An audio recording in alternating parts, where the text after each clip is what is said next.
各位好，欢迎收看中国电视荧屏上首档电视青年公开课开讲了，我是主持人撒贝宁，欢迎各位。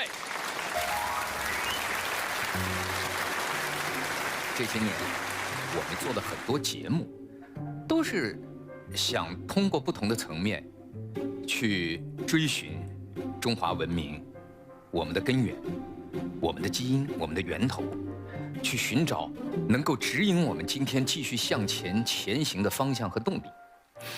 所以，包括像我们做的典籍里的中国呀、非遗里的中国呀、这个唐宋八大家呀等等，包括去年我们做的这个大宋词人传呢，都是在从文化的这些基因当中去寻找不同的答案。那么，究竟中华文明基因的密码，它的这个根源在哪？我们能够追溯到什么时候？今天来到我们节目当中的这位开讲嘉宾，他在几十年的时间里，一直和这些石碑啊、甲骨啊，包括天象啊，跟这些东西在打交道，而且通过对这些领域的几十年的深耕和研究，我们这位嘉宾找到了一把钥匙。那么接下来，就让我们掌声请出我们今天的开讲嘉宾，中国社会科学院学部委员冯石先生。掌声有请冯老师。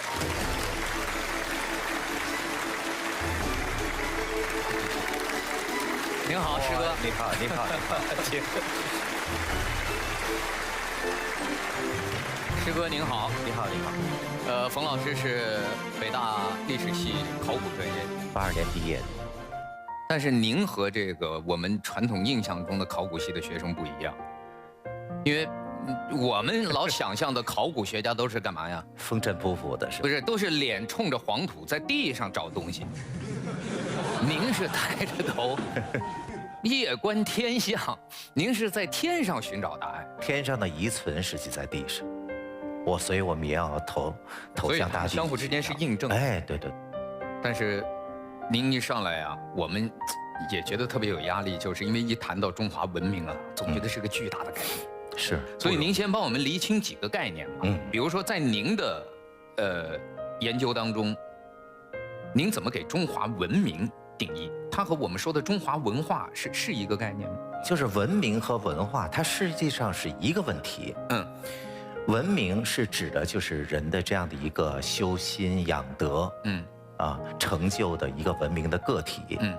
但是从文明的个体推及于文明的社会，需要靠什么？文化。需要靠教化，以文来教化，以文来化人，这就是中国人理解的文化。而中国人自古从他们原创的时候，他们所追求那个文明就是精神层面的，这是一个很高境界的一个文明。是。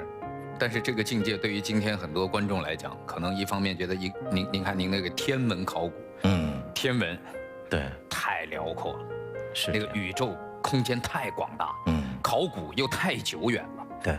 但是您说的是，无论再远的东西，今天在我们身边还能看到。对，其实我们可以这么说，就是中华文明的源就是天文。比如说，我们今天关心的时间和空间的问题，就是通过观象授时来解决的。没有观象授时，我们怎么知道时间呢？中国古人是把这个时间体系和一个农业周期体系相互关联的啊。那这个当时的古人有天象的标志，就是看龙星。中国古人把龙就叫龙马。天上有一颗这个星宿就是房宿，房宿古人把它叫天四。房宿是4颗星组成的，就像4匹马在驾着车一样。哇！古人就把它叫天四，也叫天马，难怪说龙马精神。所以说这龙马精神，这不是一个想象，古人在天上就能看到这样的一个真实的一个星象。我们不看那个龙星在天上的运行位置，我们怎么去画这个年节呢？对。也就是说，观象授时实际是为农业生产提供时间服务。就古人为什么要看天，就是要解决农时的问题。什么时候该做什么？哎，什么时候你播种？对，你要错过了，你可能今年就啥都没了，绝收了啊，是吧？你绝收的话，在几千年前甚至上万年前，这是一个很严重的问题了。那是生存的灾难。对啊，这就会威胁到氏族的生存了。对，那谁来看天？一定是那些极少数的所谓圣者啊，他们通过自己的智慧以及他们的辛勤观测，了解到了，那这种人在氏族中就确立了他什么地位？成了权威，就确立了他统治的地位。这就是王权的基础。还有包括像宗教，像典章制度，是吧？甚至哲学，这都关系到天文。当然了，它还直接影响到所谓的科学。天文本身就是科学知识，是吧？所以它对中国文化的影响其实是方方面面的。刚一上来，冯老师就给我们徐徐展开，让我们看到了一幅来自星辰大海之间的辽阔的历史画卷。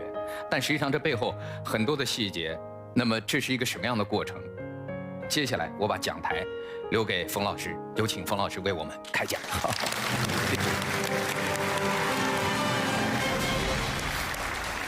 我只是和大家分享一下我自己的心得。我们可以这么说，中华文明是人类历史上唯一没有中断的原生文明。那这个事实的一个最重要的物证，就是我们的文字没有中断。我们今天大家还用我们的汉字，文字是承载知识和思想的载体，文字没有中断，也就意味着文化没有中断，文明没有中断。那么假如有一天我们仍然用的是汉字，但是汉字所承载的那些思想、那些概念被其他的文化替换了，那我们的文明也就断了。这个威胁啊，这样的一种危机，我说今天已经发生了。怎么说呢？因为我们今天的一些国人已经不太习惯于用自己的思想来思考问题，所以说我们的很多的概念都断了。那在这些非常重要的已经失落的概念当中，最重要的就是对文明的认识。如果我们说怎么去认识中华文明的问题，我不知道大家的头脑中是一个什么样的印象。它是一个中国自主的概念呢，还只是一个舶来品？可能很多的人都认为这是西方引进来的思想。但是我们可以这么说，作为一个独立的概念体系，文明这个思想的形成的时间，在中国要比在西方早了至少2000年的时间。我们说西方的文明的概念，它形成于18世纪的中叶，而在中国，文明这2个字最早出现在中国的先秦的典籍里边，比它要早2000年的时间。我们在《尚书》的顺典里边看到的有这样的话，叫俊哲文明，温公允色。在先秦的典籍里边，我们看到了有文明这2个字出现。那这2个字在形容什么呢？实际就在形容人。文明的社会是由谁建立的？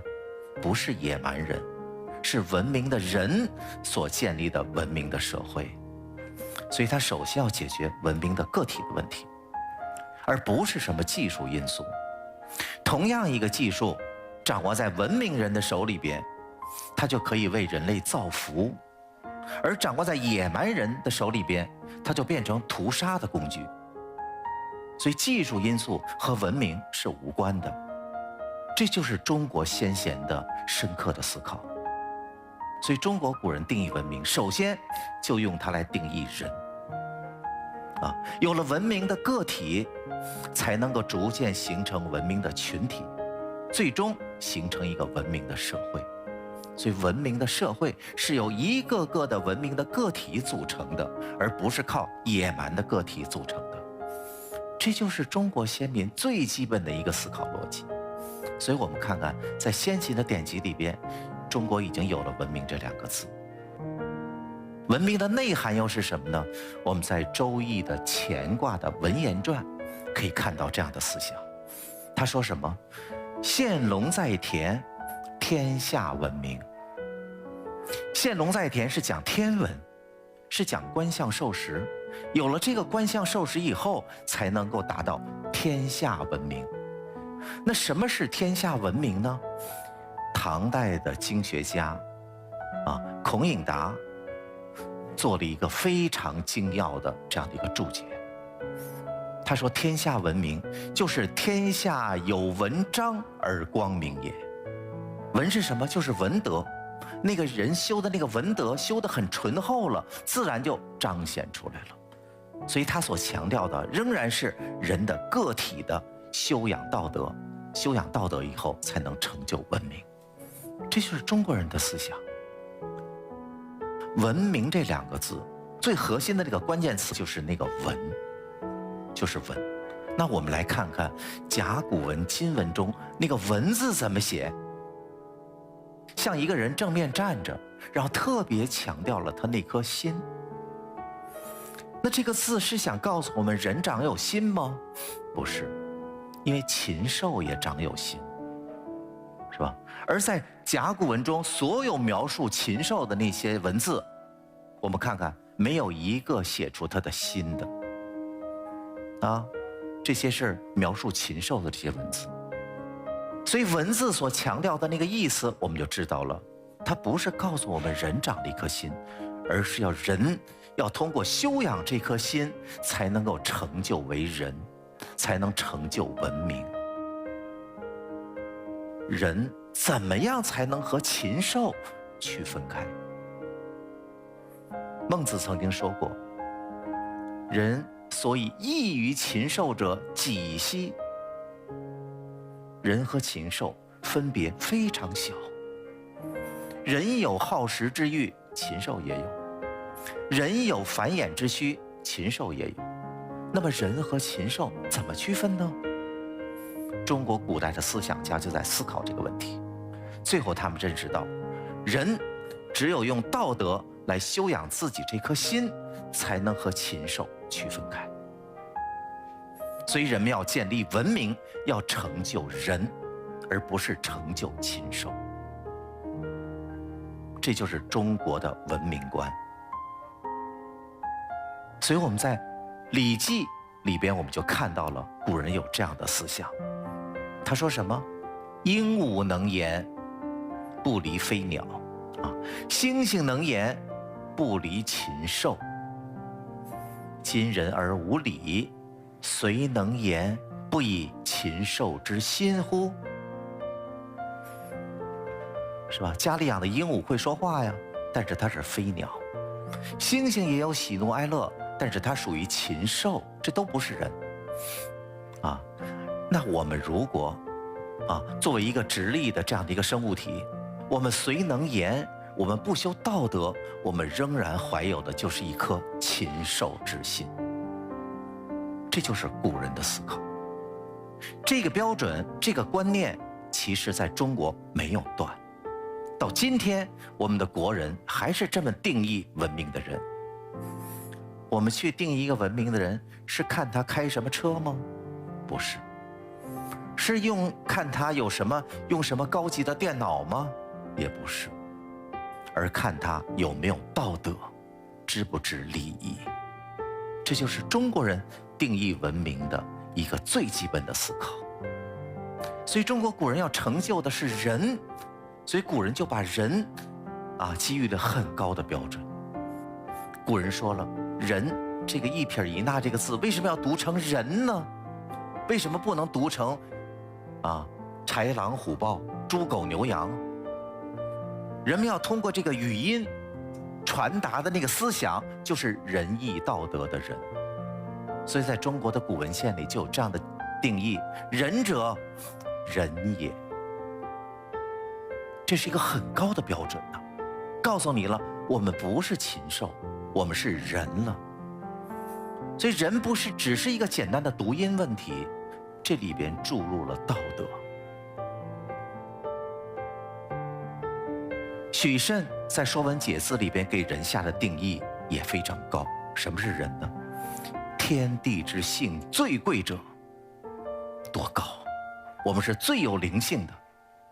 可是今天给我们的警示是，大家不要把自己的灵性泯灭掉，是吧？因为今天先进的技术太多了，而很多的这样的一些先进的技术是以泯灭人的灵性为代价的，这是我们需要警惕的。那这个天文和文明到底构成一种什么样的逻辑关系呢？我们知道，现龙在田讲的是什么？讲的是龙星，天上的星象在中国古代的28宿星座体系里边，有6个星座和龙是相关的。如果我们去看中国的星图的话，你就可以找到了角、亢、底、房、辛、尾这6个星宿组成了一个巨大的天象，古人就把它叫做龙。所以龙的原型它不在地上，在天上。有的时候呢，它沉潜在地平线以下，你看不到了；而有的时候又从东方的地平线上冒出来了。而现龙在田这4个字表现的这个天象，就是当太阳在西方落山的时候，东方的地平线这个龙的角宿冒出来了。我们民谚有一句话叫龙抬头。今天我们是把龙抬头和一个具体的时间对应的，是吧？2月2龙抬头。那么龙抬头和2月2对应的这样的一种天象和时间的对应关系，它是一个相当持久的，它不是总是在变化的，它是一个相对稳固的。那么如果人们要把时间测得再精确，只看天象又不够了。后来人们发明了什么？立表测影。我们发明一根杆子，然后看太阳的影子的变化，通过这样的一种方式来看时间的变化，来决定时间。这还是天文。那么人们发明了立表测影以后，就会很容易找到一年中正午的时候那个表影最短的那一天。那是哪一天呀？夏至。好，假如说我们今天找到了表影在正午时候最短的这一天，找到夏至了，结果他们就发现，经过了365天，夏至又重新回归了，又测到了表影最短的这个时候，这个周期是不变的。如果我们只是测到了10年8年，这不会使人有什么想法。如果测到了10年20年甚至100年200年，恐怕古人也不会有什么这样的一些思考。但是这样的一种观象授时，假如持续1000年2000年，这个时间固定的循环周期就会促使人们有一些思考了。他们觉得我们和时间从来没有约定，但是它如期而至。于是就认识到了时间具有着什么品德呀？诚信的品德。所以古人就有这样的一种思想，叫至信如时。最大的信是什么？时间。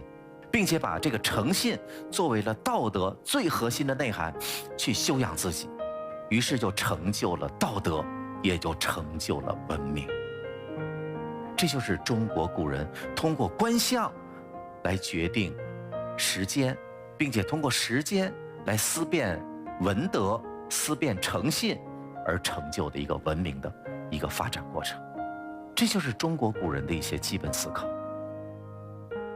那如果我们理解到了这样的一些基本事实，我们是不是就可以通过考古学的研究来探讨中华文明的源呢？刚才我们说了，中华文明所认识的文明的最核心的思想就是道德，而道德的最核心的内涵就是诚信，而诚信的来源是靠观象授时，靠观测龙星，靠立表测影来的。今天我们的考古材料告诉我们，我们今天已经在辽宁阜新察海找到了最早的用石块所雕塑成的一个龙形的形象。这个龙形非常巨大，将近20米，时间距今8000年。所以我们就知道，在《易经》里边讲的现龙在田这样的一种天象，实际在8000年前就已经为我们的先民实践了。除了这个8000年前的这样的一些石龙，我们今天还找到了6500年前的天文星图。这个天文星图发现在河南濮阳西水坡，用蚌壳雕塑成的一个龙一个虎。龙虎都是星象，不仅如此，和它并存的还有一个北斗星。在6500年前的考古遗存中，我们已经找到了当时的天文图，这是一个巨大的成就。我们再往下找，我们发现了在湖北黄梅焦墩，发现了距今6000年前的石龙，用石块堆成的这个龙。一直到二里头文化，我们发现了用绿松石镶嵌的一个生龙的形象，非常的精美。但是只有龙形观测能够完成我们刚才说的精确的时间计量吗？不太容易。于是古人又发明了立表测影的这个表。而今天我们看到的最早的表出现在湖北秭归东门头，我们看到用石头做的碑表，时间距今8000年。这个碑表上很有意思，它还画着一个人体侧影的这么一个图像，一个人体直立，头顶上是一个太阳。我们还看到了距今4000年的时候，在山西襄汾陶寺发现了非常精致的漆木质的镊表，还发现了一整套的测影的仪具。你怎么去校正这个表是垂直的？古人有一套方法。据古书记载，古人要从表顶引下8根绳子，而不是今天我们说引1根绳子就能校定垂直了。这8根绳子分别处在这个表的4正和4围的位置。4正就是东西南北，4围就是那4个角。等到这个8根绳子全部都依附到表体的时候，这时候就证明这个表处于一个什么状态呀？垂直的状态。这个状态就是中正，也就是中国这个中字最根本的一个意思就来源于这。那么这些测影仪具的发现，显然为中华文明的形成就奠定了基础。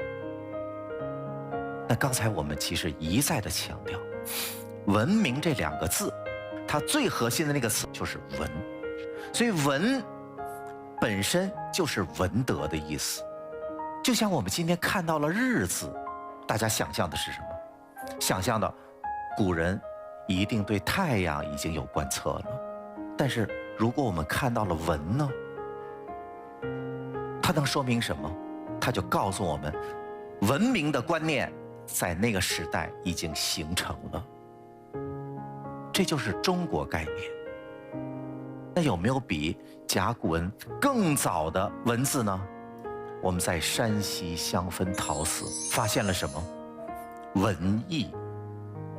看这个文字用朱砂写的，不懂古文字的这个观众一眼也能辨识出来，它就是我们文明的文，文德的文。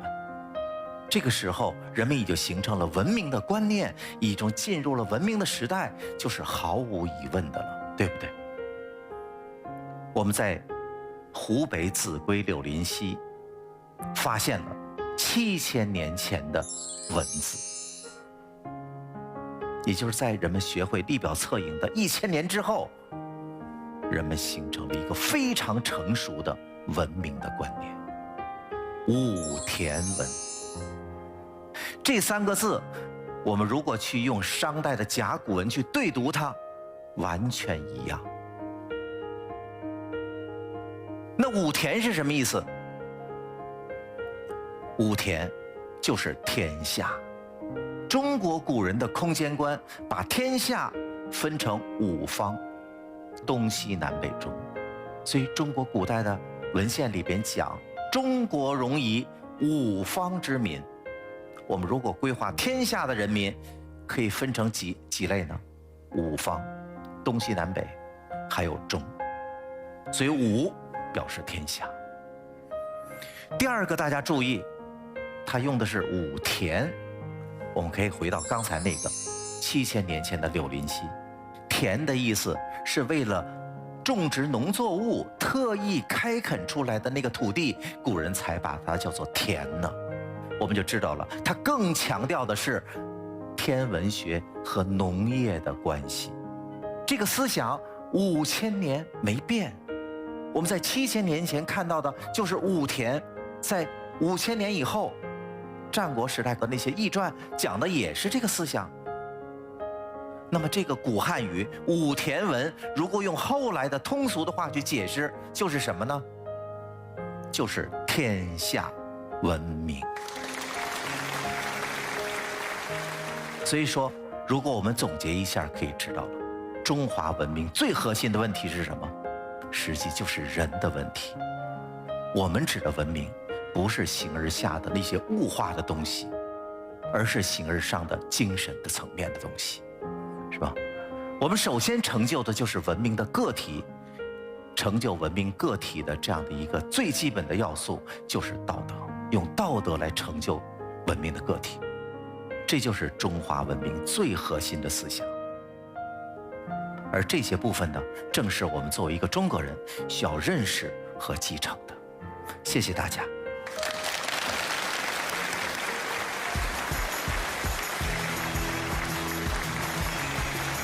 谢谢冯老师，谢谢，再次把掌声送给冯老师。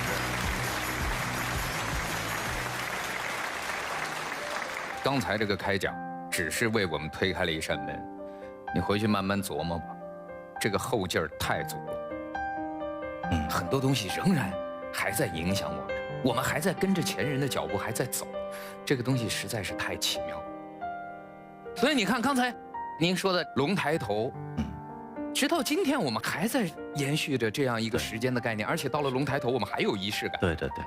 所以所有这些东西，你想，你起鸡皮疙瘩，你就在想，你别说上万年了，我们可能，你去回去翻翻自己的抽屉，可能有好多东西10几年、几10年的，你扔在那抽屉的角落里，你可能慢慢在你生活中它就慢慢淡化、消失不见了。所以今天听完这个开讲，确实是让人震撼。再次把掌声送给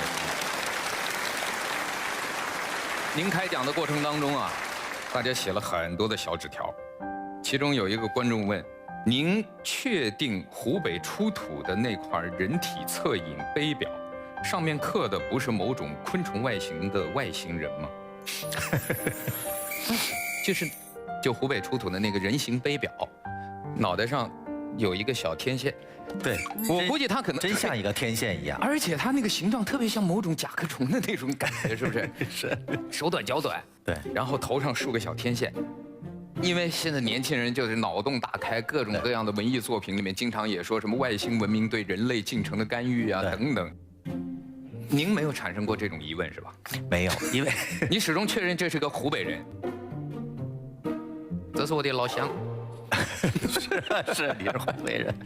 我们其实有一系列的证据，这不是一个孤证，是吧？你比如说头上顶的这样的一个，像你说天线的这个，我们在湖北石家河文化里边也发现了。哦，哎，一个人像头上顶一个这个，然后呢，右手还拿着一个象征王权的钺。哦，你看看，就是我们刚才说的权力从哪儿来的？从官相来的。这是一个证据，那它的影响实际非常远。我们在北方这个阴山岩画上边还看到侧影的那个人头上也顶一个这么一个镊，所以它不是一个孤证，就从图像上来说，它不是一个孤证，是吧？另外呢，如果就相当于今天戴个手表的概念，那会儿只有掌握时间的人，是他头顶上戴个这个，他测时的时候，他的那个影子是最清晰的。对。它实际上是一种权力的。对。接下来，我把时间交给我们现场的年轻人，大家可以现在跟冯老师交流交流。谁有问题先来？你好，你好，你好，方志先生。我在欧洲生活了10余年，我国外的导师他们总在问我中国传统文化的问题。他们在问我中国的生肖是怎么回事儿，中国的事实是怎么回事儿。当时我是一脸茫然。您能成功的带领我们穿越到万年前的中国，我们如何也带着外国人也穿越到我们的万年前的中国呢？如果要是我们想把自己的文化弘扬好，其实很重要的一点就是要自强。所以中国古代那个易传里边讲叫文明以止，是人文，就是说你得不断的在积累自己，把积累自己积累到一个足够的那样的一个雄厚的程度，你才能把一个很深的道理讲清楚。《论语》里边讲，曾子曰：“士不可以不弘毅，是吧？任重而道远。人以为己任，不亦重乎？死而后已，不亦远乎？”所以这个弘毅有毅力，你才能学好自己的文化。学好了自己文化，你才能去化人，化别人，是吧？还有一个就是我们古人讲君子忧道不忧贫，但是现在好像我们可能对物质的关注度会更高了一些。只能从我做起。这个中国的这个礼的最根本的一个核心的思想是什么呢？就是节制人的欲望。其实中国古人对这个利益的问题看得非常清楚，是吧？中国古人重农抑商，他们认识不到商业可以带来利益吗？认识到了，但是他们看到了商的目的就是要逐利，而以逐利为目的的这个活动就是不择手段，所以人们一定要约束它。这就是中国人的理解啊。所以先得有道德去约束这些东西，这个社会才能够有秩序的发展。我有一次去山西，山西有很多的票号哈，他们就很自豪地跟我说哪个票号300年没有错一单。我说这不是一个技术问题，这是道德问题，是吧？你有德性约束自己，你才能使得300年不错一单。没有道德，一天可能错300单，就是这样的。中华文明它是什么呢？它是一个世道人心的文明。你要认识到我能够去自己约束自己的欲望，我们就可以有一趟平常心，我们就都可能觉得幸福了。否则的话，永远不会幸福。谢谢冯老师。第二位。老师你好，我是在河北唐山河头老街景区做一名 NPC 演员，扮演的是唐代诗人李白。你是对他网上特别火的是吧？对天天在景区扮演李白，小李白，你才是穿越。就他。为何何须蹙眉头？良缘自有月千沟。今朝饮尽杯中酒，他日佳人伴远游。据说他会背的李白的诗比康震老师都多。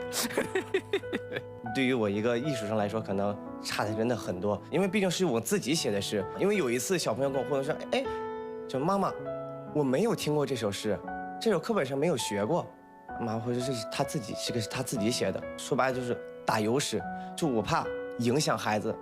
没事。冯老师，您给他指点指点。他这个想法我觉得真的非常好。其实这个文化的传播是一个非常严肃的事情。其实古人就是很在乎这个东西，就是他对文化的这个要求是非常苛刻的。我们今天其实有很多就登不了大雅之堂的一些文化，就是在于我们很多人没有他的这样的一种怕献丑。这孔子曾经有一句名言，他说人之恶有五，其中一恶就是什么？叫记丑而博。就自己记的是不对的，但是还挺多，他还在宣传这些东西，这就很可怕了，是吧？这个孔子把它这个归纳成是人之恶，所以人一定要有一个怕献丑的这个精神，不能不怕献丑，对文化的有敬畏感。所以呢，你在自己写不好的时候呢，给多宣传这些经典。古人不有叹为观止吗？你看了李白的诗，我自己还敢写吗？它有一个观止的这样的一种，是吧？这样的一种作用。但是自己也不是说停顿了，对，还要模仿着去写。但是这个写的过程是一个不断进步的过程。等你哪天你自己觉得我自己写的我自己都很满意了，你才可以跟大家分享，是吧？跟大家分享这个，所以他这个精神是非常好的，应该提倡。而且我觉得呢，其实冯老师刚才说的这个过程，其实对你自己来讲，一定是一个极佳的机会。对，你自己修炼，自己磨练，主要是要把那些诗词格律什么的要弄清楚。对，或者是你如果真的自己写点打油诗，没那么严格要求的话，对，你可以告诉大家，这是我小李白写的。哎，就是意思就是接下来这不我给您说的，这是我小李白自创的，就是这样。否则的话，可能有的观众会误解。但如果是李白的诗，你在吟诵的过程中，就是真的是带着对这种传统文化的敬畏和学习，包括我觉得未来都不一定是朗诵，你可以学这个有很多这种艺术家他们那种吟诵，就恢复到可能那个时代那种诗人的那种吟唱的这无止境的，这是学。仰天大笑出门去，我辈其是蓬蒿人。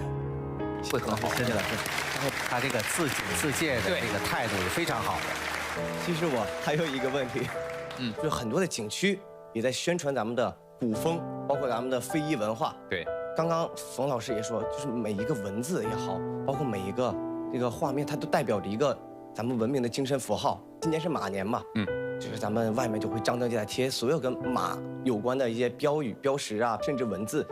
但是这么张贴或者这么利用，是否正确，是否得当？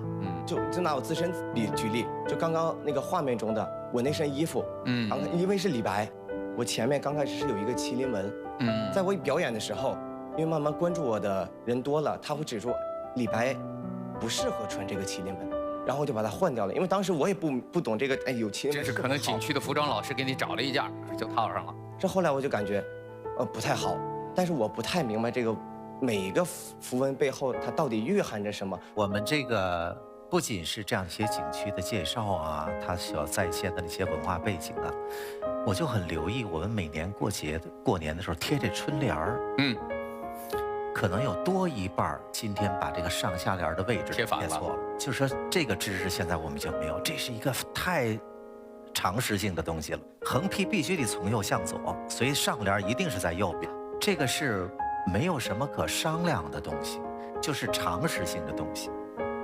但是这样的一些东西在今天变成问题了，你看看。所以其实我们要是想重拾这个文化，这路还很长啊。我觉得就是还是回到刚才冯老师说的一个关键词，敬畏之心。对，就是包括咱们的景区也好，当然景区一定是为了游客更多更热闹，我设计的让大家更开心，但是在这个过程中很多的细节还是要讲究。有的时候现在为了追求时效，比如说马上一个节日到了，我们得赶紧装修起来，把那个节年气氛弄起来，把游客吸引过来。所以在这过程当中，有的时候萝卜快了不洗泥。对，但是今天也别忘了是个传播时代，如果你真的犯了很低级的错误，对，文化上的错误，你反而给景区是丢脸了。就一旦传播出去，大家说你看这传播出去的东西，对，弄出来这种低级的文化错误，那反而可能适得其反。所以我觉得，其实敬畏是为了让景区，让我们这个文旅和文化的结合得更完美，也让我们的文旅更有中国的文化底蕴和底气。谢谢两位老师。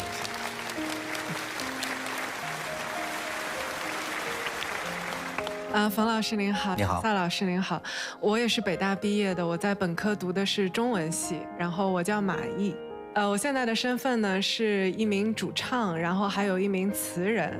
其实我写了一首歌，我想大家可能今年春晚的时候听到了这首歌，它叫做《你我经历的一刻》，然后我也很王菲唱的那首，对，是你写的，是我写的。哇，那给他掌声。那歌名叫什么？你我经历的一刻，但是原始歌名被您一字不落的读出来，我就特别开心。是这个小故事哦。彩排的时候，这首歌是我和小尼报幕，最后我们俩要一块儿把它说出来。原始的歌名叫《百年长河不过是你和我在经历着的一刻》。对，好，这是原始的歌名。我们当时拿到，我们说这哪是个歌名，这是一篇论文呐！百年长河不过是你和我在经历着的一刻。结果后来第一次彩排，我和小尼说的个乱七八糟，谁也没对上谁的。百年长不知这你我，不得不简化了，太长了。后来把歌名压缩了，但是让我印象特别深。其实我想跟冯老师分享，就是天文是怎么在文学当中给了我在现代生活去创作一首关于永恒与孤独的词的灵感，因为它是由一颗星开始的。他说：恒星在东升西落，晚风在夏夜的湖泊，北极星变换着柔波，要穿越多少宇宙的段落，我才能来到今晚的灯火，看到你经过。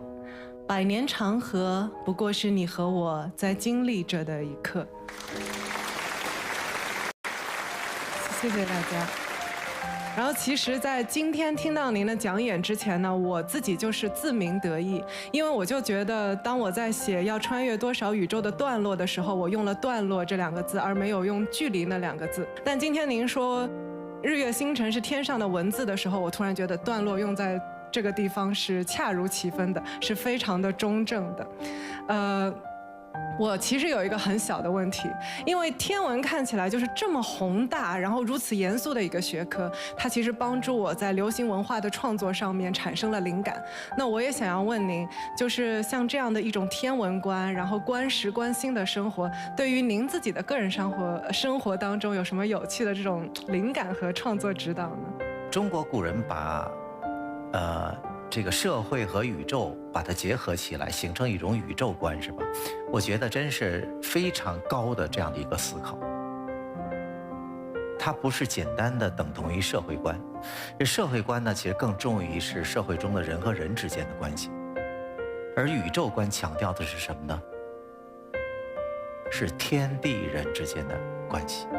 那这样的一种观念，如果一旦形成的话，它会使人看待事物的那样的一个角度，使人的心态都会不一样的，是吧？您这个把天文和文学创作，这个相互结合上，这也正是古人的作为。您刚才这个歌词里边有北斗，是吧？这个《论语》里边为政，为政以德，譬如北辰居其所而众星拱之，讲的就是天文的。这是我《论语》里最喜欢的一句话。你刚才讲的恒星，杜甫有诗是吧？人生不相见，动如参与商。参商2个恒星，是吧？以参商不相见来比喻人生的不相见。所以中国古人始终是把宇宙观和这个人生观是彼此结合的，形成了一个庞大的宇宙观。那这样的一种博大的观念，会直接影响我们的人生态度吗？你还会在意那些点点滴滴的枝节的那样的一些什么成败吗？不会的。过去说搞历史的人其实心胸都是很开阔的，因为他上下几千年都看透了那些历史事件。那如果天文学家呢？如果你观察宇宙呢？可能又有一个更宏广的这样的一个心态。这种心态恐怕直接会影响到我们每个人的生活，是吧？这是我自己的这样的一个。谢谢冯老师。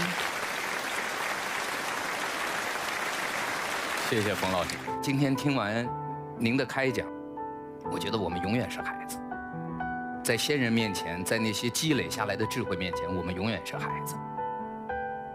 对，我们远远未到居高临下的那一天，所以仰视古人，仰视我们曾经有过的文明的根基、基因和这个文脉，是因为直到今天，它还流淌在我们的血管里。非常感谢冯池老师，感谢收看本期开讲，下期节目再见。